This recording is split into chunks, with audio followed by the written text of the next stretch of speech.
तीन ट्रेनों की टक्कर के बाद दर्दनाक तस्वीरें सामने आई जिसने हर किसी के रोंगटे खड़े कर दिए, पूरे देश को दहला कर रख दिया। आज इसी पर बात करने के लिए हमारे साथ तमाम खास मेहमान जुड़े हुए हैं। बीजेपी प्रवक्ता आलोक वर्षी हमारे साथ मौजूद है, स्वागत है आपका। वरिष्ठ पत्रकार डॉक्टर सुनील कौशिक हमारे साथ मौजूद और संजय चक्रवर्ती भी हमारे साथ जुड़ गए हैं, प्रवक्ता है टीएमसी के। आप सभी का स्वागत है। चर्चा की शुरुआत आलोक वर्षी आप ही के साथ। इतना भयानक मंजर कि दर्दनाक तस्वीरें, 280 लोगों की मौत, 900 से ज्यादा घायल। रेल यात्रियों को तो उस समय एहसास भी नहीं हुआ होगा कि उनके साथ अचानक से ये क्या हो गया, और जब उन्हें पता लगा हो गया तब तक उनकी दुनिया उजड़ चुकी थी। रेस्क्यू ऑपरेशन कहां तक पहुंचा है सर? त्वरित कार्रवाई जारी है। घायलों को अस्पताल पहुंचाने का काम 80% घायल अस्पताल में पहुंच चुके हैं, जिनका इलाज त्वरित रूप से हो रहा है। मुआवजे की भी घोषणा कर दी गई है विभिन्न रेलवे द्वारा, प्रधानमंत्री द्वारा, और राहत कार्य के लिए प्रधानमंत्री ने स्वयं संज्ञान लिया हुआ है। लगातार वो रेल मंत्री से बात कर रहे हैं और रेल मंत्री लगातार जो भी कर्मचारी हैं, उच्च कर्मचारी, उनसे बात कर रहे हैं। अभी ये वक्त किसी तरह से किसी भी दल के द्वारा राजनीति करने का नहीं है। अभी सबसे प्रथम कार्य है कि जो पीड़ित हैं, जो घायल हैं, उनको पहले समुचित इलाज दिया जाए, और जिनकी मौत हो गई है उनका दाह संस्कार समुचित ढंग से हो जाए। उनके परिवार अगर साथ में है तो ठीक है, अन्यथा उनके परिवारों को बुलाकर उन्हें सौंप दिया जाए। इसके कारणों का पता लगाने के लिए एक high level committee already announce कर दी गई है। अब ये कैसे हुआ, क्यों हुआ, अभी इसके ऊपर कोई टिप्पणी करना बहुत जल्दीबाजी होगी, लेकिन निश्चित तौर पर ये एक बहुत बड़ा हादसा है। ये अमानवीय ढंग से ये चीजें हुई हैं। 280 से 300 तक के लोगों की वहां मृत्यु हो गई है, और घायलों की संख्या भी करीब 1000 के लगभग पहुंच चुकी है। तो अभी राहत कार्य में जितनी जल्दी हो सके उसमें लगे हुए हैं सेंटर की एजेंसियां, राज्य की एजेंसियां।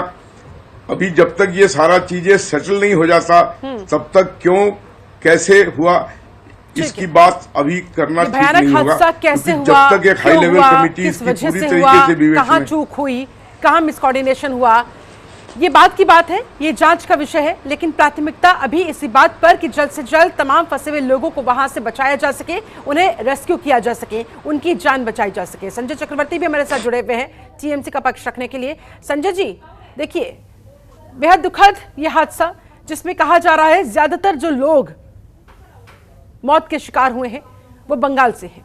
ममता बनर्जी वहां पर पहुंच चुकी है, इस हादसे का जायजा ले रही हैं। घायलों से भी थोड़ी देर में वो मुलाकात करती हुई भी नजर आएंगी, क्या कहिएगा? सबसे पहले जिनकी मृत्यु हुई है, मैं ईश्वर से उनकी आत्मा की शांति के लिए प्रार्थना करता हूँ कि वो जैसे भी घटना हुई है, उस घटना से जो है और उनकी आत्मा को शांति। राजनीति का वाकई में ये समय नहीं है कि इसमें कोई किसी तरीके से राजनीति की जाती है। पहले भी एक कमेटी गठित हुई है, कमेटी की रिपोर्ट कब आएगी, इम्प्लीमेंट कब होगा, ये तो अभी नहीं बताएगा। लेकिन इस तरह की घटना आज की डेट में नहीं होनी चाहिए। वो घटना हुई है, ये घटना नहीं होनी चाहिए थी। आप जब इतने सारी चीजें, इतनी फैसिलिटीज, आप बुलेट ट्रेन की बात कर रहे हैं, वंदे चला रहे हैं, मेरे ख्याल से कुछ दिनों पहले जो है रेल मंत्री ने एक घोषणा किया था, वो कवच, दो ट्रेन जब आमने सामने आ जाएंगे तो कवच काम करेगा और आपस में आ जाते आएंगे, दोनों ट्रेनें रुक जाएंगी। उस कवच का क्या हुआ? मेरे केवल एक छोटा सा सवाल ये है, उस कवच का क्या हुआ? क्या ये भी सिर्फ एक घोषणा थी, एक जुमला था? क्यों ऐसा हुआ कि वो कवच क्यों नहीं लगा हुआ था वहां पे, या वो कवच केवल सिर्फ एक जुमलेबाजी थी, जैसे कि हमेशा होता रहता है हर चीज पे जो चलती है? वो कवच इस्तेमाल क्यों नहीं हुई? इस हादसे का जिम्मेदार कौन है? इसमें इतने सारे जो मौतें हुई, इस मौतों का जिम्मेदार कौन है? ये जरूर जनता सवाल पूछेगी। ये सवाल हमारा नहीं है, ये जनता का सवाल है। क्योंकि रेल मंत्री ने खुद ही कहा था कि अगर एक ट्रेन पीछे से आ रही है, एक ट्रेन आगे चल रही है और तब भी अगर आता है, आमने सामने भी नहीं होती है, पीछे से भी अगर टक्कर मारती है, तो सामने वाले ट्रेन का कवच काम करेगा और वो एक डिस्टेंस पे आकर के रुक जाएगा। तो वो कवच का क्या हुआ, ये एक बहुत बड़ा सवाल है। अगर ऐसा कुछ नहीं था तो ये जुमलेबाजी की क्यों गई, और ऐसा कुछ था तो ये ट्रेन हादसा हुआ क्यों? ये मेरा एक छोटा सा सिंपल सवाल है वैसे। मैं इसमें कोई राजनीति नहीं करना चाहता, मैं सिर्फ एक सवाल नहीं, जाहिर तौर पर ये रेल हादसा आखिरकार क्यों हो गया, कहाँ चूक हो गई, क्या कई मानवीय भूल की वजह से इतने लोगों को अपनी जान से हाथ धोना पड़ा, ये तमाम सवाल बेहद महत्वपूर्ण हैं जिनके जवाब मिलना अभी बाकी है। लेकिन फिलहाल अभी हमारे साथ कौशिक साहब भी जुड़े हुए हैं, मैं उनका रुख करना चाहूंगी, उनकी प्रतिक्रिया लेना चाहूंगी। कौशिक जी, ये दर्दनाक तस्वीरें और सर पिछले 10 सालों के आंकड़े भी अगर उठाकर देखें रेल हादसे से जुड़े हुए, तो वाकई में पैरों तले से जमीन खिसक जाती है। हादसे रुक क्यों नहीं पाते हैं? और आखिरकार फिलहाल जिस तरह से रेस्क्यू ऑपरेशन वहां पर चल रहा है, लग रहा है कि ठीक है, रिलीफ भी देने की कोशिश हुई है, मुआवजे का भी ऐलान कर दिया गया है, लेकिन क्या गलती की वजह से तमाम लोगों को जो अपनी जान से हाथ धोना पड़ा, उसको लेकर क्या कहे? देखो शिल्पा जी, जब कोई नई चीजें आती हैं और जब देश के सामने हम वो बातें रखते हैं, नई ट्रेन के उद्घाटन हो रहे हैं, वंदे मातरम ट्रेन की बातें हो रही हैं, हाँ। तमाम लाखों किलोमीटर पटरी बिछा दी गई, उसकी बाही जब लूटी जाती है और उसका श्रेय प्रधानमंत्री जी और रेल मंत्री जी लेने का काम करते हैं, तो इसके जिम्मेदार कौन है? ये बड़ा हादसा हुआ, किनकी चूक से हुआ, क्यों हुआ, इसकी जिम्मेदारी कौन लेगा? तमाम ट्रेन हादसों की यदि आप समीक्षा करेंगी तो अंतोगत्ता बाद में क्या होता है, 2 दिन 4 दिन मीडिया में चर्चा होती है, चर्चा हो जाने के बाद बातें खत्म हो जाती हैं, पुनः चर्चा जब होगी जब कोई दोबारा हादसा हो जाएगा। क्या इस देश के रेल मंत्री पर 304 का मुकदमा दर्ज नहीं होना चाहिए? क्या रेल मंत्री को प्रधानमंत्री मोदी को बर्खास्त नहीं करना चाहिए? क्या रेल मंत्री को स्वतः इस्तीफा नहीं देना चाहिए? इतना बड़ा हादसा हो जाता है जहां बार बार सोशल मीडिया के माध्यम से, अपने चैनलों के माध्यम से आप कहते हैं कि ये अब देश वो देश नहीं रहा, ये देश बहुत आगे निकल गया है टेक्नोलॉजी के मामले में। और इन्हीं रेल मंत्री को मैंने सुना था तमाम प्रेस कॉन्फ्रेंस करते हुए, कहा गया था कि रेल की पटरी पर दूसरी ट्रेन आएगी तो पहले से ही किलोमीटर से पता चल जाएगा, पहले से ही। कौशिक जी, आपको रोकूंगी, समय अधीर रंजन चौधरी इस पर कुछ कह रहे, सुन लेते हैं। ज्यादा बुलेट ट्रेन करके हमारा रोजाना हिंदुस्तान की रेल की पटरी से अब चौंक जाओगे कि 25 लाख सवारी रोजाना सफर करते हैं।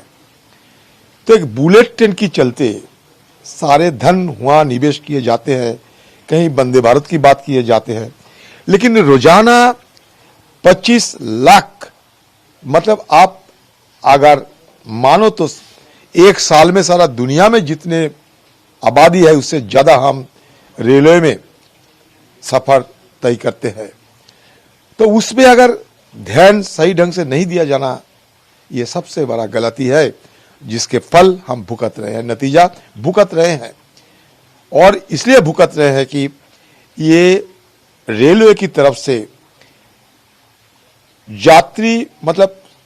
यात्री सुरक्षा को लेकर ध्यान में थोड़ा कमजोर पड़ गए हैं। सिग्नल की बात, सिग्नलिंग मानो, ये ट्रैकिंग मानो, बड़ी बड़ी बात कही जाता है कि हम एंटी कोलिशन डिवाइस लगाते हैं, कवच लगाते हैं, कवच में सब कुछ को रोक देगा। तो कहां कवच है भाई? एक के बाद एक 3 ट्रेन एक साथ हादसे में जुट गए, तो कवच कहां है? ये आज की इलेक्ट्रॉनिक्स सिग्नलिंग के सिस्टम में इतने सारे निरीक्षण की सारे हमारे पास धन, मतलब सारे हमारे मशीनरीज है, सारे इक्विपमेंट है, सारे इंग्रेडिएंट्स है, फिर भी क्यों नहीं हम सफल हो रहे हैं ये हादसा को रोकने के लिए? गलती कहां है? एक कमेटी बना दोगे। तो कांग्रेस के वरिष्ठ नेता अधीर रंजन चौधरी को आप सुन रहे थे, सवाल पूछ रहे हैं कि आखिरकार एंटी कोलिशन डिवाइस कवच होने के बावजूद भी आखिरकार कैसे ये हादसा हो गया, कहाँ गलती हुई, कहाँ चूक हुई। इतने इक्विपमेंट्स हैं हमारे पास, पूरी की पूरी मशीनरी है हमारे पास, बावजूद इसके इतने लोगों की जान जाना ये कहाँ तक जायज़ है। आज हम इसी पर कर रहे हैं लगातार बात। हमारे साथ एक और खास मेहमान इस समय जुड़ गए हैं, रिटायर्ड डीजीपी मैथिली शरण गुप्त जी। मैथिली जी, बहुत बहुत स्वागत है आपका। मैथिली जी, आप किसे जिम्मेदार मानते हैं इस दर्दनाक रेल हादसे के पीछे? कहाँ चूक हो जाती है और इस चूक का खामियाजा मुझे रेल यात्रियों को भुगतना पड़ता है अपनी जान से हाथ धोकर?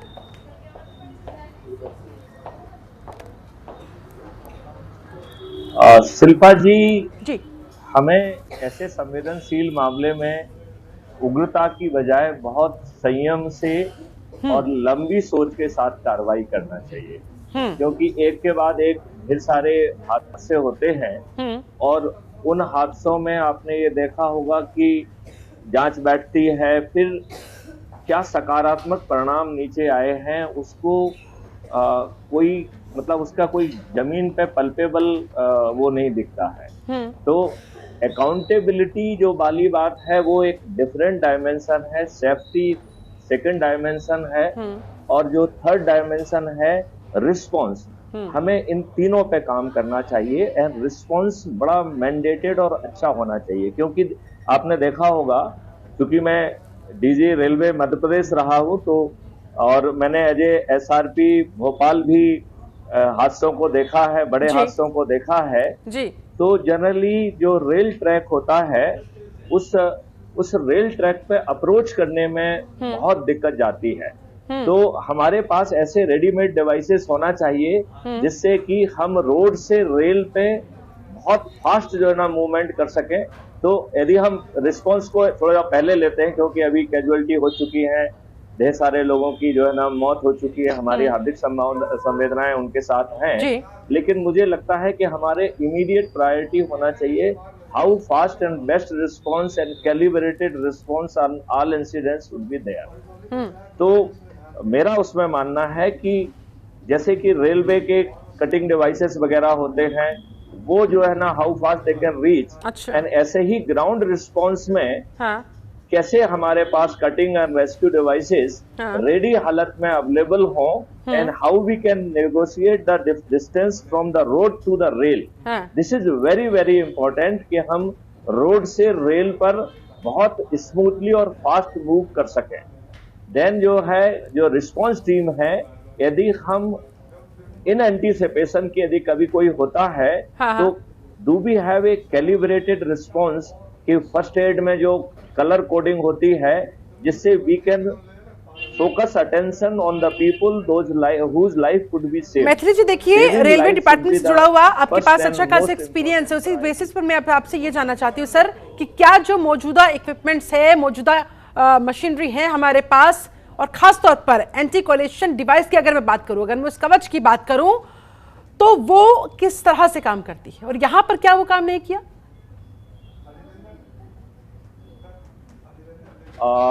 ये बहुत इंपॉर्टेंट बात है और this is a matter of really examination. ये जांच में आएगा और जांच निष्पक्ष होना चाहिए। जांच जो है एक कागज पे दिखाने वाली जांच नहीं होना चाहिए।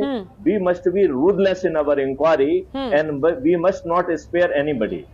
जैसे अज्यूम करिए जो कोलिजन डिवाइस है, whether it was there, whether it was working properly और not, and if it was working then it would have basically put the brake automatically, and head on collision की स्थिति निर्मित ही नहीं हो सकती थी। Exactly, अगर एंटी कोलिशन डिवाइस थी और अगर वो काम कर रही थी तो ऑटोमेटिकली ब्रेक लग जाने चाहिए थे, लेकिन अगर नहीं लगे तो जाहिर तौर पर कहां गलती हुई, कहां लापरवाही बरती गई, इस पर भी करेंगे बात। और एक के बाद एक तमाम हादसे रेल से जुड़े हुए हमने देखे हैं पिछले कई सालों में। जैसा कि कौशिक जी ने भी कहा कि 2-4 दिन बात होती है, मीडिया में दिखाया जाता है, उसके बाद फिर ठंडे बस्ते में मामला पूरा का पूरा चला जाता है। आखिरकार क्यों और कब तक? हमारा फोकस क्या लग्जरी ट्रेनों की तरफ ज्यादा हो गया है? आम नागरिकों की ये जो रेलवे बोगीज होती है, क्या इनका अच्छे से मेंटेनेंस नहीं हो पाता है? इनकी उपेक्षा होती है क्या? इस वजह से इस तरह के हादसे हो जाते हैं? नहीं शिल्पा, देखो लापरवाही है। मैं कह रहा हूँ जितने भी रेलवे के हादसे इस देश में हुए हैं, जब सारी आप समीक्षा कर लेंगे, मैंने कई रिपोर्ट्स पढ़ी हैं, रिपोर्ट्स में कुछ निकल के नहीं आता। एक दूसरे को बचाने का प्रयास करते हैं और टेक्निकल चीजों ला करके खड़ा कर देते हैं कि टेक्निकल चीजों की वजह से इस तरीके के हादसे हुए। तो वो कोई मतलब नहीं है। जिन लोगों के घर के लोग चले गए, 10 लाख 15 लाख आप दे देंगे तो क्या वो घर चला पाएंगे? क्या भविष्य उनका उजड़ गया कि नहीं उजड़ गया, ये सरकार को देखना है। और 302 का मुकदमा तो करीब रेल मंत्री के खिलाफ चलना चाहिए कि सारी चीजों का श्रेय जब आप लेते हैं तो इसका श्रेय नहीं लेंगे आप, इसका श्रेय आप अधिकारियों को देंगे, इसका श्रेय आप ब्यूरोक्रेसी को देंगे। तो निश्चित तौर से मैं कह रहा हूं कि ये हादसे जब ही रुकेंगे जब कभी न कभी किसी रेल मंत्री के खिलाफ हत्या का मुकदमा दर्ज हो। और निश्चित तौर से आप मानिए कि एक बड़ी संख्या है। मैं तो हत्या ही मानूंगा इसको, ये हत्या ही की गई है, ये लापरवाही नहीं है। लापरवाही होती ना तो जो पिछले 5 साल से सरकार के बड़े अधिकारी और रेल मंत्री खुद कह रहे हैं कि हमने अपनी ट्रेनों को ऐसी डिवाइस में से सेट कर दिया है कि हादसे अब ना के बराबर होंगे। आप कह रहे हैं कोहरे में भी ट्रेनें चलेंगी।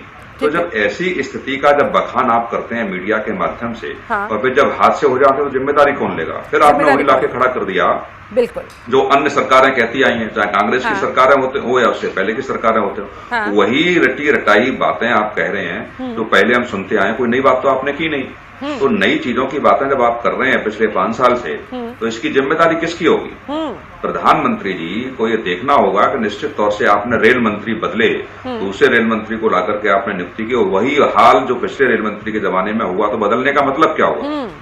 तो निश्चित तौर से लापरवाही बड़े लेवल पर हुई है।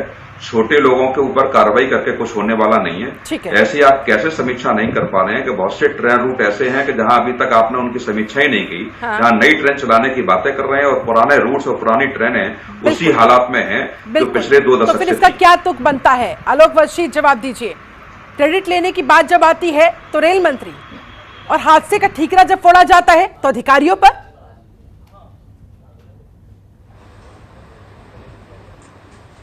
देखिए शिल्पा जी, कौशिक साहब बहुत एक्सपीरियंस आदमी हैं।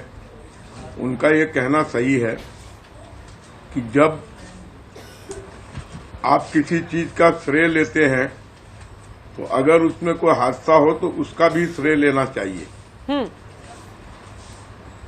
और जिस तरीके से त्वरित ट्रेनों की आवाजाही बढ़ाई गई है तो मेरे समझ से जो पुरानी ट्रेनें हैं उनके भी रखरखाव पे पूरी दुरुस्ती के साथ ध्यान देना हमें पड़ेगा। और जब तक इसके कारणों का पता नहीं लग जाता है कि किस कारण से यह हादसा हुआ, तब तक इस पर कोई टिप्पणी करना बेमानी होगी।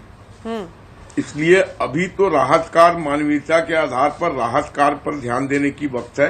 लेकिन इसके बाद ये अवश्य इन चीजों पर पूरी विवेचना होनी चाहिए कि अगर नई ट्रेनें, वंदे भारत और बुलेट ट्रेन आ रही है, अच्छी बात है, लेकिन उसके साथ ही पुरानी ट्रेनों का भी जो ट्रैक है और जो उनका रख रखाव है उस पर भी उतनी ही मजबूती से ध्यान देने की जरूरत है ताकि भविष्य में इस तरीके की घटनाएं न हो सके। लेकिन हो रही है ना सर। ये मेरा और देखिए, सुरक्षा कवच को लेकर बहुत बड़े बड़े दावे किए जाते हैं, सरकार की तरफ से अपनी पीठ थपथपाई जाती है कि देखिए हम कितने एडवांस टेक्निक के साथ काम कर रहे हैं। लेकिन जब ऐसे हादसे हो जाते हैं तो फिर सवाल तो पूछे जाएंगे ना, क्या हुआ आपकी एडवांस टेक्निक का? क्या हुआ उस सुरक्षा कवच का? क्यों नहीं बचा पाई ये सुरक्षा कवच लोगों को, उनकी जानों को? देखिए, जरूर पूछे जाएंगे, उसका जवाब भी हमें देना पड़ेगा। लेकिन जब तक इसके कारण का पता नहीं हुआ वो चलेगा, तब तक इस पर कुछ टिप्पणी करना ठीक नहीं होगा। किस कारण से हुआ, क्या इलेक्ट्रॉनिक फेलियर था या कोई मानवीय भूल थी या कोई अन्य कारणों से हुआ, इसकी पूरी विवेचना हो जाने दीजिए। उसके बाद इस पर कार्रवाई होगी। तो मुझे पूरा विश्वास है कि मोदी सरकार इस चीज को बहुत हल्के में नहीं लेगी और इसकी पुनरावृत्ति ना हो, इस पर पूरा ध्यान दिया जाएगा। बिल्कुल। दरअसल 100 बात की एक बात यही है कि भविष्य में नहीं रिपीट होनी चाहिए इस तरह की कोई भी घटना, इस तरह का कोई भी हादसा। क्योंकि देखिए, मुआवजे का ऐलान तो कर दिया जाता है, लेकिन मुआवजे के ऐलान के साथ जो लोग चले गए, इस दुनिया से रुखसत हो गए, वो कभी वापस नहीं आएंगे। जो परिवार बिछड़ गए वो कभी वापस नहीं आ सकते हैं, उनका तो सब कुछ लुट गया ना सर। संजय चक्रवर्ती जी, लेकिन वो कह रहे हैं कि जरा इंतजार कर लीजिए, जांच के बाद जो भी तथ्य निकलकर सामने आएंगे उस हिसाब से आगे की कार्रवाई की वो बात कह रहे हैं। कह रहे कि अगर मानवीय भूल होगी उस हिसाब से काम करेंगे, कहीं कोई टेक्निकल चीज आड़े आई होगी तो उस हिसाब से आगे काम किया जाएगा, लेकिन इंतजार करने को कह रहे प्राथमिकता भी है लोगों को बचाने की। सवाल जवाब बाद में। चाहे वो सड़क हादसे हो, चाहे रेलवे हादसे हो, चाहे पुल के हादसे हो, कोई भी एक हादसे का आपने कोई भी कार्रवाई करते हुए किसी भी मंत्री के ऊपर आपने देखा होगा तो आप बता दीजिए मुझको। मैं इतना पूछना चाहता हूँ, आप केवल सिर्फ कमीशन में ठाल देंगे और कार्रवाई होगी, फिर कोई छुड़वैयों को जो है अगर आप केवल वो करके कोई जिम्मेदारी लेने को आता नहीं है। श्रेय लेने के लिए सबसे पहले आते हैं। वंदे भारत उद्घाटन के लिए अपनी मम्मी माँ के उसको अग्नि देने के बाद मोदी जी 10 बजे तक आकर के झंडी दिखाने चले आते हैं, लेकिन श्रेय लेने के लिए कभी कोई नहीं आ गया, आज तक आया है। अभी आप देखेंगे महाकाल का जो उन्होंने सप्तऋषि उसका उद्घाटन किया था मोदी जी ने 22 अक्टूबर को, उसके बाद वो सिर्फ 20 किलोमीटर की हवा में वो ढह गया। 780 करोड़ रुपए का जो है वो पार्क बना था, 100 साल की गारंटी भी थी। 100 साल की छोड़ दिए, 100 महीने नहीं चली, लेकिन उसके हादसे का कोई गारंटी लेने वाला नहीं। वहां भी पुल ढह गया, 135 लोग मर गए, कोई गारंटी लेने वाला कोई नहीं है। आप देखोगे सड़कें, अभी बुंदेलखंड में हाईवे बना 5 दिन के अंदर ढह गया, 5 दिन, सिर्फ 5 दिन चला वो हाईवे, उसके बाद कोई नहीं। एक अभी हाल ही में देख रहा है कि वीडियो देख रहा था, सड़क बनी है, सड़क को बाकायदा लोगों ने 4-5 लोगों ने रोल कर दिया इस तरीके से। इस तरीके से आप भ्रष्टाचार की चरम सीमा है इस समय, और कोई जवाबदेही नहीं, कहीं कोई जवाबदेही नहीं, और इसका भी कोई जवाबदेही नहीं होगा। मैं आपको गारंटी देकर बता सकता हूँ शिल्पा जी, आपने आज तक मेरे ख्याल से किसी भी रिपोर्ट का आपने कोई भी कार्य होते हुए नहीं देखा होगा। आप लोग मेरे से ज्यादा जानकारी आप लोग तो कभी कभी डिबेट में आते हैं, आप तो लगातार 24 घंटे आप लोग न्यूज में रहते हो, कभी किसी भी कार्रवाई के ऊपर आपने कोई रिपोर्ट के ऊपर कोई ऐसी कोई कार्रवाई किसी मंत्री को इस्तीफा देते हुए देखा होगा? कोई इस्तीफा नहीं देता, सब अपने अपनी मौज करते। ये 4 दिन का ढोल बजेगा, उसके बाद ये सब शांत हो जाएगा। यही सवाल तो अभी कौशिक जी ने उठाया ना कि आखिरकार होता क्या है। वही ढाक के 3 पात, कमेटी बना दी जाती है, जांच होती है, रिपोर्ट पेश कर दी जाती है, एक दूसरे के ऊपर कहीं ना कहीं ठीकरा फोड़ने की कोशिश होती है, उसके बाद मामले को ठंडे बस्ते में डाल दिया जाता है। क्या यही वजह है कि इस तरह के हादसे रुकने का नाम नहीं लेते हैं मैथिली शरण गुप्त जी, और कैसे रोके जा सकते हैं सर? देखिए, हम एक डिवाइस की बात ना करें, हम मल्टीपल डिवाइसेस की बात करें। ठीक है। तो एंटी कॉलिजन डिवाइस एक डिवाइस हो गया। ठीक है। अभी सभी में जीपीएस लगे हुए हैं, इनके लाइव लोकेशन को ड्राइवर को डिस्प्ले हो सकता है। तो ड्राइवर को एडवांस में मालूम होगा कि सामने से ट्रेन आ रही है। He could be manually very very alert. Number 2। Number 3 मेरा सोचना है कि चाहे टेक्नोलॉजी की गलती हो, चाहे आदमी की, ऑफेंस रजिस्टर होके पेनल्टी लगना चाहिए, और वो जो है वाइकेरियस रिस्पॉन्सिबिलिटी रेलवे मंत्री तक भी जाना चाहिए। रेलवे मंत्री को रिजाइन करना चाहिए मिनिमम, क्योंकि यदि मैं ये नहीं कह रहा हूं कि वो जिम्मेवार है, लेकिन यदि वो मॉरल रिस्पॉन्सिबिलिटी लेंगे तो उनकी आत्मा बैठेगी और वो गड़बड़ी नहीं होने देंगे। अभी मरने वाले मर रहे हैं, इससे किसकी सेहत पर फर्क पड़ रहा है? मतलब ये जांच हो जाएगी, जांच का जैसा बहुत सही बात कही है कि किसी भी जांच में कभी किसी का कुछ बिगड़ा है क्या? ये अंग्रेजों के जमाने के नियम लगे हुए हैं, ये इसी ढंग से बनाए गए हैं कि व्यवस्था में बैठे हुए जो लाट साहब हैं उनकी सेहत पे कोई फर्क नहीं पड़ता है। अंग्रेजों के वही नियम आज भी लगे हुए हैं, तो वो अंग्रेजों के नियम बदलने की बात करना पड़ेगी। Now in a democratic country every life is जो है वेरी वेरी, यानी कि कुल मिलाकर मैथिली शरण गुप्त जी, आपका इशारा इस तरफ कि इस तरह की जब जब रेल हादसे हुए तब तक कोई बड़ा एक्शन हुआ नहीं, कोई बड़े शख्स का इस्तीफा हुआ नहीं, इस वजह से किसी को फर्क पड़ता नहीं। मेरा इसमें बड़ा सिंपल कहना है कि हायर लेवल पे मॉरल रिस्पॉन्सिबिलिटी के हम ऑलरेडी डिसाइडेड जो है नॉर्म्स स्थापित करें कि यदि ऐसा हादसा होगा तो रेल मंत्री को रिजाइन करना ही होगा। It is not question of option number 1। Number 2, offence register होके कुछ लोगों को तो जेल जाना ही होगा, चाहे टेक्नोलॉजी की गलती हो चाहे ह्यूमन की गलती हो। और तीसरा मेरा कहना है कि there should be multiple gadgets to take care to minimize. अकेला हम एक डिवाइस की बजाय अब बताइए सभी रेलवे में सभी उसमें जीपीएस लगे हुए हैं, ठीक है। They can be live shown on the system. Driver को पहले से ही मालूम पड़ेगा कि इस ट्रैक पे गाड़ी आ रही है, and he can be little manually more attentive. Obviously dependency on anti collision device will not be there. हाँ। तो हमें ये तीनों चीजें वाजिब करना सवाल चाहिए। है। मैं इसको एक बार फिर से रिपीट कर रहा हूं कि रेलवे मंत्री क्यों हम एक नॉर्म्स बना दें। It is not question of individual pleasure. ठीक है, यदि हादसा होगा तो रेल मंत्री को रिजाइन करना ही होगा। रेल मंत्री को रिजाइन करना ही होगा। Not question of his on conscience. ठीक है, नंबर 1। नंबर 2, हमें जो है मल्टीपल डिवाइसेस का सिस्टम रखना होगा। नंबर 3, यदि हादसा होगा तो कोई ना कोई जेल जाएगा। केवल टेक्निकल डिवाइसेस के ऊपर चीजों को नहीं छोड़ा जा सकता है। ये तीनों चीजें जगह पे होना चाहिए, एंड रिस्पॉन्स मैकेनिज्म हमें डिवाइस करना चाहिए, जिससे यदि हादसा हो ही जाए तो हम कम से कम कैजुअलिटी से अधिक लोगों को बचा सकें। I suggest this 4 response systems would be there, जिससे क्योंकि जीवन कितना अनमोल है ये वो लोग समझते हैं जिन्होंने अपनों को खोया है। परिवार उजड़ गए हैं आलोक वर्ष जी, परिवार के परिवार उजड़ गए हैं। मुआवजे के मरहम से उनके जीवन भर के दर्द को कम नहीं किया जा सकता। ये जो 3 पहलू बता रहे हैं मैथिली शरण गुप्त, क्यों नहीं इन पर काम होना चाहिए? क्यों नहीं रेल मंत्री का इस्तीफा होना चाहिए, ताकि एक कंसाइंस बने, ताकि कहीं ना कहीं एक मन में खौफ हो और आगे इस तरह की घटनाओं को होने से रोका जा सके? क्यों नहीं मल्टीपल डिवाइसेस के ऊपर डिपेंडेंट हो? एक डिवाइस के ऊपर क्यों? ताकि एक खराब हो गई तो दूसरी हो गई तो तीसरा, कम से कम किसी भी तरह से अलर्ट तो हो सके, बच तो सके।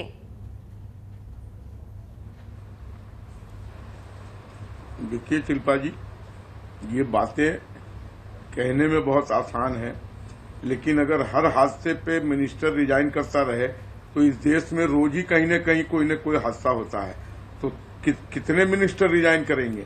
अरे पहले चीजों का मूल्यांकन होने दीजिए, विवेचना होने दीजिए कि कारण क्या था।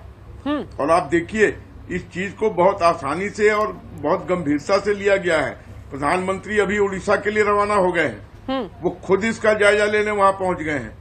तो जिस लेवल पे कार्रवाई होनी है उसकी पूरी जानकारी लेने के लिए जब देश का प्रधानमंत्री स्वयं वहां पहुंच रहा हो, तो आप समझिए कि इसे बहुत गंभीरता से लिया जा रहा है।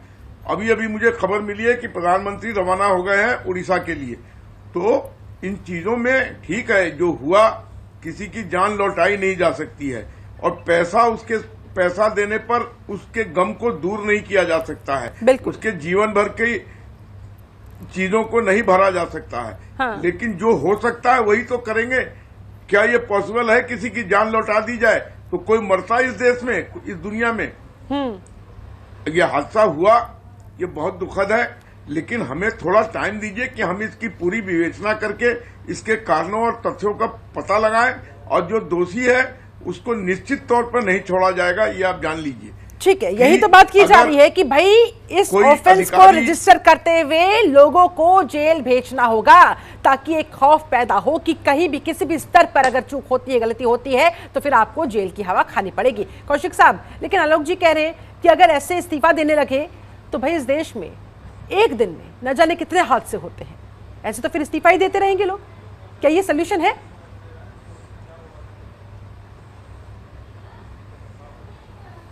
कांग्रेस की सरकार में ये हादसे हुए, हाँ, तो बीजेपी सड़कों पर थी इस्तीफा मांगने के लिए। हाँ। एक बड़ा हादसा जब पीवी नरसिंह राव प्रधानमंत्री थे और मायावती उत्तर प्रदेश में मुख्यमंत्री थे, तो टूडला और फिरोजाबाद के बीच हादसा हुआ था, जहाँ 1000 लोग मारे गए थे। वहां भी 2 ट्रेनें आपस में भिड़ गई थी। तो उस बीजेपी ने तो हंगामा पूरे देश में मचा रखा था उस समय, सड़कों पे थी, और जब तक रेल मंत्री ने इस्तीफा नहीं दे दिया तब तक वो आंदोलन वापस नहीं हुआ। तो तब बीजेपी ने नहीं पूछा कि सब हादसे तो होते ही रहते हैं, मंत्री क्यों इस्तीफा देगा। बात इसकी नहीं है, बात मॉरल की है। इस तमाम देश के 2 रेल मंत्री ऐसे भी रहे हैं जब छोटा सा एक्सीडेंट हो जाने के बावजूद उन्होंने इस्तीफे दिए हैं। तो ऐसी स्थिति नहीं है। जो जिस तरीके से बीजेपी जानी जाती है और जो बखान पिछले 9 साल से इस देश में चल रहा है और टेक्नोलॉजी को लेकर के, वो फेलियर हो गई। तो फेलियर किस वजह से हुई? और एक चीज नहीं है कि एक वजह से फेलियर हो गई। अभी जो मैथिली शरण जी बता रहे थे कि ट्रैकिंग के लिए तमाम डिवाइस होती हैं उसमें, एक डिवाइस फेल हो सकती है, सारी डिवाइस फेल थोड़ी हो जाएंगी। बिल्कुल, निश्चित तौर से वो भूल है। तो उसकी जिम्मेदारी किसकी थी? क्या उस जिम्मेदारी जिस कंपनी को डिवाइस लगाने की दी थी, हाँ। या जहां से खरीदी गई, हाँ। क्या वो। मैं सबसे पहले मृतकों के प्रति श्रद्धांजलि अर्पित करता हूं और जो मृतक हैं उनके परिवारजनों को और जो गंभीर रूप से घायल हैं, जिनको जीवन यापन के लिए इस समय सरकार को मुआवजे की राशि बढ़ाकर जीवन यापन के लिए देनी चाहिए। एक और चिंताजनक बात है, ये 3 ट्रेनों का ही हादसा नहीं है। कुछ चैनल जैसा दिखा रहे हैं कि चौथी का भी इंजन क्षतिग्रस्त हुआ है। सच्चाई क्या है, सब जांच में सामने आएगी। मैं सिर्फ इतना जरूर कहना चाहता हूं, ये सर्वोच्च प्राथमिकता चिकित्सा पर देनी चाहिए, क्योंकि जो ब्लीडिंग कर रहे हैं या ब्लीड कर चुके हैं ज्यादा, उनके मरने की संभावना ऐसी दुर्घटनाओं में और होती है। तो ये आंकड़ा 300 के कहीं ऊपर जाएगा। दूसरा, एक बात चिंताजनक है इसमें, बार बार हम लोगों के कहने के बावजूद भी हमारे प्रधानमंत्री जी ट्रेनों का नाम बदल कर हरी झंडी दिखा रहे हैं, पर जो हम लोगों ने चिंता व्यक्त की है कि संरक्षा पर और सुरक्षा पर, सेफ्टी फर्स्ट, उस पर इस सरकार का ध्यान नहीं है। तो इन चीजों पर सरकार का ध्यान नहीं है और ऊपर से कांग्रेस सांसद प्रमोद तिवारी कहते दिखाई दिए कि मुआवजे की जो राशि है वो बढ़ाई जानी चाहिए। कौशिक जी, एक बार फिर से आपके पास आते हुए, देखिए सर, जाहिर तौर पर बहुत सारे सवाल अब खड़े हो रहे हैं जिनके जवाब जांच के बाद ही स्पष्ट तौर पर सामने आ पाएंगे, लेकिन मूल प्रश्न जो बना हुआ है वो ये कि लापरवाही किसी की भी हो, जिम्मेदारी तो किसी न किसी को लेनी होगी, और जब तक जिम्मेदारी नहीं ली जाएगी, अकाउंटेबिलिटी नहीं आप उसकी फिक्स करेंगे, तब तक कैसे इस तरह के हादसे रोके जा सकेंगे? देखो शिल्पा, मैंने अभी कहा आपसे कि जब पीवी नरसिम्हा राव प्रधानमंत्री थे, इस देश का सबसे बड़ा हादसा हुआ, तो मैं खुद वहां था, एक ब्यूरो था अखबार का, तो मैंने खुद आंखों से वहां देखा है। ठीक है, क्या हुआ उस रिपोर्ट का बताए सरकार। आज तक उस 1000 से ज्यादा लोग मारे गए, मुख्यमंत्री भी पहुंचे, रेल मंत्री भी पहुंचे, हाँ। प्रधानमंत्री भी वहां पहुंचे। क्या हुआ वहां उन परिवारों की आज भी देखरेख करने वाला कोई नहीं है। दूसरी बात छोड़िए आप, हाँ। ये तो सब कहने की बातें होती हैं। कोरोना काल में जिनके माँ बाप एक्सपायर हो गए और जो सरकार ने कहा था कि हम एजुकेशन बच्चों को फ्री देंगे आजीवन, एडमिशन नहीं हो पा रहे हैं एनसीआर में। 40% बच्चों के एडमिशन नहीं लिए हैं। सरकार आंख बंद करके बैठी है, लोगों को हाईकोर्ट जाना पड़ा है। ठीक है, क्या सरकार अंधी हो गई है, क्या बहरी हो गई है, पता नहीं चल रहा उनको। अधिकारी उनको रिपोर्ट्स नहीं भेज रहे। क्या प्राइवेट स्कूल मानने के लिए तैयार नहीं है एजुकेशन देने के लिए। गरीबी रेखा से नीचे वाले बच्चों के 30% एडमिशन हो गए हैं। कौन जिम्मेदार है ये? कहना बहुत अच्छी बात है कि आपने घोषणा कर दी 10 लाख 15 लाख देंगे, बच्चों को देखेंगे, पढ़ाई लिखाई देखेंगे, उसके बाद क्या होता है ये सब जानते हैं। बिल्कुल। तो सिर्फ रिपोर्ट की आड़ लेकर कहीं ना कहीं मामले से पल्ला झाड़ लेने की कोशिश जो अब तक होती आई है वो बंद होनी चाहिए, तब जाकर संभवतः इस तरह के हादसे भविष्य में रोके जा सकेंगे। हमारे साथ रिटायर्ड डीजी रेलवे के मैथिली शरण गुप्ता जी लगातार जुड़े हुए हैं। मैथिली जी, जाते जाते मैं आपसे भी इस पर फाइनल कमेंट चाहूंगी, क्या कंक्लूजन निकाला जाए, क्या इसका सोल्यूशन होना चाहिए, कैसे इस तरह के हादसे रोके जा सकते हैं, कहां गलती हो जाती है जिस पर काम करने की आवश्यकता? मैं इस स्टेटमेंट से बहुत दुखी हूं कि जब ये कहा जाए कि हादसे इतने ज्यादा हैं कि कितने मंत्री जो है बर्खास्त होंगे, कितने मंत्री जो है रिजाइन करेंगे, ये बहुत ही दुखद जवाब है। मतलब हम हादसे होने देंगे, हाँ। लेकिन हमारा रेल मंत्री वही बना रहना चाहिए। यदि 1000 हादसे हो रहे हैं तो 1000 मंत्रियों को बदलना की जो है ना, ये किसी के प्लेजर पे नहीं होना चाहिए और ये सरकार पे नहीं होना चाहिए। ये राष्ट्रनीति में लिखा होना चाहिए कि यदि जो है दुर्घटना हुई तो रेल मंत्री को रिजाइन करना होगा। ये हमारी राष्ट्रीय नीति होना चाहिए और इसे पार्टी के आईने से ना देखा जाए। मेरा निवेदन है कि please don't see it from the partisan line. हम देश के पॉइंट ऑफ व्यू से सोचेंगे तो देश का भला कर पाएंगे। तो पहला तो मेरा मानना है कि राष्ट्रनीति होना चाहिए, शासन किसी का भी हो, यदि हादसा होगा तो it is a determined fact की जो है मंत्री को रिजाइन करना ही पड़ेगा, नंबर 1। नंबर 2, आई फील कि जो मल्टीपल डिवाइस हैं उनका ये कोई इंक्वायरी बाद में होनी रहेगी, पहले लोगों को अरेस्ट करके जेल भेजा जाए जी। दैट इज द मिनिमम जो है ना हम यदि वो करना चाहते हैं। ठीक है। तीसरा जो है ना मेरा बहुत इम्पोर्टेंट उसमें कहना है कि response should be little more calibrated. Response जो है हमारा कैलिब्रेटेड होना चाहिए। मेरा आपसे निवेदन है कि वो कैलिब्रेटेड रिस्पॉन्स के लिए तैयारी की जाए और उसकी भी राजनीति होना चाहिए। ये पब्लिक को जो है ना बहलाने की नीति नहीं होना चाहिए। बट आई फील कि यदि पब्लिक को बेवकूफ बनाना बंद करना पड़ेगा, बकायदा राजनीति के तहत इस चीज को इम्प्लीमेंट करने की आवश्यकता बता रहे हैं कि भाई फिर रेल मंत्री को इस्तीफा देना होगा, मॉरल रिस्पॉन्सिबिलिटी उसकी बनती है, तो जाहिर तौर पर वो उनसे भाग नहीं सकते हैं। चलिए मैं संजय जी आपका रुख करूंगी, लेकिन उससे पहले ममता बनर्जी ने किस तरह से एंटी कोलिजन डिवाइस को लेकर सवाल खड़ा किया है वो सुनवा देते हैं।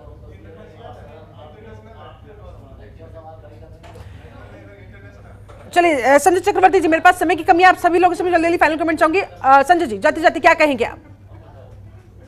मैं यही कहना चाहता हूं कि ये बड़ा हास्यास्पद लगा, बहुत दुखद लगा कि जो है कितने मंत्री बदले जाएंगे। आपने आज तक एक मंत्री तो बदला नहीं, किसी को जिम्मेदारी तो दी नहीं। ठीक है, कम से कम एक एग्जाम्पल नजर कर देते। मैं छोटा सा घटने के बाद बता रहा हूँ, अभी जो आपका सप्तऋषि पार्क के बारे में बता रहा हूँ कि एक आर्टिस्ट ने उस जो 25 फीट वो गया है, टूटा है, उसको उसने बताया था हम लोग जो उसकी थिकनेस बताया कि ये थिकनेस हम लोग 3-4 फीट की मूर्ति जब बनाते हैं तो इतनी थिकनेस होती है कि 25 फीट की मूर्ति ही बन गई तो ये तो टूटना ही था, ये हादसा तो होना ही था। ठीक है। तो इस तरीके की जिम्मेदारी कौन लेगा? 780 करोड़ रुपए का खर्चा हुआ था। ठीक है, आप कह रहे हैं कि जिम्मेदारी लेनी होगी अधिकारियों को, जिम्मेदारी लेनी होगी मंत्रियों को, भाग नहीं सकते अपनी जिम्मेदारी से। ठीक है, ये लेना होगा, ये जांच करनी होगी, जांच का विषय है, कोई जांच। ठीक है, कौशिक साहब जल्दी जाते फाइनल कमेंट आपका, कैसे रुकेंगे इस तरह के हादसे सर? मैं तो शिल्पा कहता हूँ रेल मंत्री को इसकी जिम्मेदारी लेनी चाहिए और मुझे लगता है थोड़ी सी भी मॉरल रेस्पॉन्सिबिलिटी मानते हैं। ठीक है, तो इस्तीफे से नीचे कुछ नहीं होना चाहिए, कम से कम इस्तीफा तो देना ही चाहिए। इस्तीफे की मांग हो रही है आलोक वर्ष जी, मॉरल रिस्पॉन्सिबिलिटी बनती है कि नहीं बनती है रेल मंत्री अश्विनी वैष्णव की? देखिए, इस युग में अगर आप लाल बहादुर शास्त्री ढूंढ रहे हैं तो ये आपकी गलती है। कोई भी चाहे किसी पार्टी का हो, मैं सिर्फ भारतीय जनता पार्टी की बात नहीं कर रहा हूं, आप किसी भी पार्टी के किसी आदमी को बताइए जिसने अपने ऊपर आंच लगने पर इस्तीफा दे दिया हो। एक ये काम आडवाणी जी ने किया था और एक शरद यादव जी ने किया था, उसके बाद किसी नेता ने इस तरीके की हिम्मत नहीं जुटाई है। लेकिन फिर भी ये सही है कि जो हेड है उसको जिम्मेदारी लेनी चाहिए। ये तो उनके अपने आंतरिक न्याय पे निर्भर करता है, क्योंकि अगर उनको लगता है कि जरूरी हो जाता है कि अगर देश की जनता को बुलेट ट्रेन की घुट्टी पिलाई जा रही है तो फिर वो कैसे विश्वास करें, कैसे उन्हें लगेगा कि हाँ उनकी जान सुरक्षित रहने वाली है अगर आम ट्रेनों का ये हाल है तो?